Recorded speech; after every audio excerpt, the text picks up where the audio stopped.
Bien, aujourd'hui, effectivement, les directions régionales de la Caisse sont massivement confrontées au sujet de l'innovation. Elles le sont à la fois dans leur métier traditionnel, la banque, le prêt, mais elles le sont aussi dans les nouvelles orientations qui ont été données par le directeur général, c'est-à-dire le développement économique et les PME. La Caisse est massivement engagée aux côtés des entreprises dans le développement économique et territorial.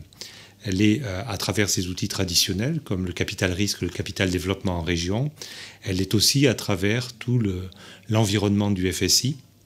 Et la question centrale qu'elle se pose, comment à la fois aider les filières traditionnelles, mais aussi faire émerger de nouveaux secteurs, de nouvelles filières, dans la chimie, dans les applications satellitaires, dans la e-santé, dans le domaine éventuellement des plateformes, des biotechnologies. Au cœur de ces plateformes, la question centrale qui est posée, disposons-nous des outils pour accompagner les jeunes entreprises innovantes?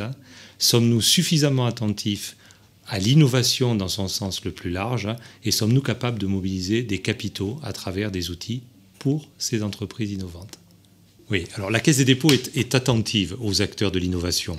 Les pôles de compétitivité, les 3 grands pôles de compétitivité de Midi-Pyrénées, sont au cœur effectivement de l'innovation territoriale.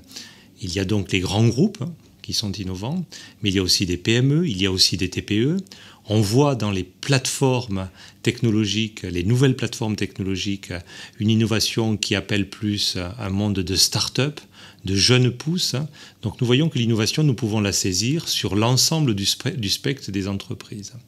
La question centrale, effectivement, que nous posons, c'est est-ce que autour des pôles et autour des plateformes technologiques, dans des secteurs totalement émergents, les jeunes entreprises seront suffisamment aidées, suffisamment accompagnées dans tout le continuum qui vient de la recherche, qu'elle soit publique ou privée, jusqu'à la levée de fonds et à la levée de capitaux. Oui, alors dans cette perspective, effectivement, il s'agit de se mobiliser sur des outils traditionnels, il s'agit de jouer son rôle classique, qui interpelle la Caisse. Est-elle présente à travers ces outils de financement? Mais elle doit aussi s'interroger sur l'ensemble des réunions, des congrès, des salons qui existent, non pas pour rechercher de la visibilité pour elle-même, mais pour montrer à ces jeunes entreprises innovantes, dans ce cas particulier, qu'elle est présente à leur côté, qu'elle est présente à leur écoute, qu'elle est capable de dialoguer. Parce que bien avant des problématiques de levée de fonds, le plus souvent, c'est le dialogue sur le cœur de l'activité de l'entreprise, sur ses approches marketing, sur ses approches marché au sens large, sur ses approches juridiques. La nécessité d'être présent dans ce type de congrès ou de salon, c'est la nécessité de pouvoir construire ce dialogue. Ce n'est pas une recherche de visibilité, on n'est pas dans une approche de communication pour l'établissement public, on est dans une approche de présence, ne serait-ce que pour faire connaître ce que nous faisons, parce que souvent, effectivement, l'activité de la Caisse des dépôts n'est pas forcément connue de jeunes qui ont eu d'autres sujets à traiter au moment de la création de l'entreprise et qui se sont centrés, eux, sur l'innovation.